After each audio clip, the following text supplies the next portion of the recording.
Hi, ரொம்ப நாள் ஆச்சு நான் வீடியோ போட்டு.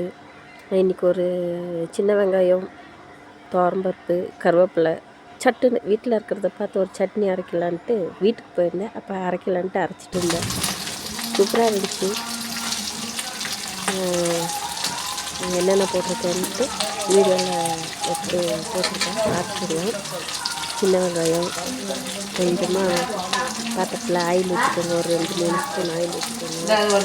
அப்புறம் கொஞ்சம் துவரம்பருப்பு போட்டு கொஞ்சம் நல்லா வதக்கிட்டு ஒரு அரை ஸ்பூன், ஒரு 2 டேபிள் ஸ்பூன் துவரம்பருப்பு போடுங்க. அப்புறம் சீரகம் கொஞ்சம், குருமிளகு கொஞ்சம், சின்ன வெங்காயம், வெள்ளை பூண்டு, அப்புறம் கருவேப்பிலை. நான் வீட்டில் இருக்கிறத வச்சு தான் செஞ்சுருக்கேன், பார்த்துக்கோங்க. இதுதான் எப்படி இருக்கிறது. அப்படியே ஒரு லைட்டாக அப்படியே வதங்கினோன்னே அப்புறம் கொஞ்சம் ஒரு அரை தக்காளி போடுங்க.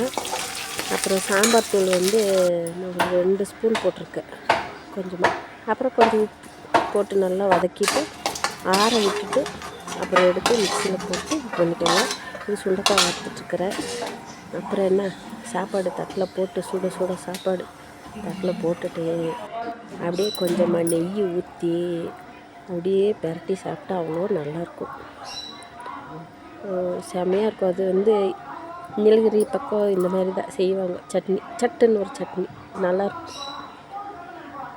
நீங்களும் செஞ்சு சாப்பிட்டுட்டு எப்படி இருக்குன்னு சொல்லுங்கள், பார்த்துக்கோங்க. நல்லாயிருக்கும். நெய்யும் அதுவும் குறன்னு அரைச்சிக்கலாம். நல்லா கொஞ்சம் தண்ணி விட்டு நல்லா அரைச்சிங்கன்னா களி கூட சாப்பிட்டுக்கலாம். சாப்பாடு கூட வேணும்னா நீங்கள் இப்படி பண்ணி சாப்பிட்டுக்கோங்க, சூப்பராக இருக்கும் சாப்பிட்றதுக்கு. நீங்களும் செஞ்சு பார்த்துட்டு சாப்பிட்டு எப்படி இருக்குன்னு சொல்லுங்கள். சாரி, ரொம்ப நாள் ஆச்சு நான் வீடியோவே போடல. எனக்கு டைம் இருக்கல, நானே எடுக்கணும், பண்ணணும். கீரை, ஒரு வாழைப்பூ பொரியல், அப்புறம் ஒரு இதில் சண்டைகன்னு சொல்லுவாங்க எங்களுதில், நீலகிரி பக்கம் சண்டைகன்னு சொல்லுவாங்க.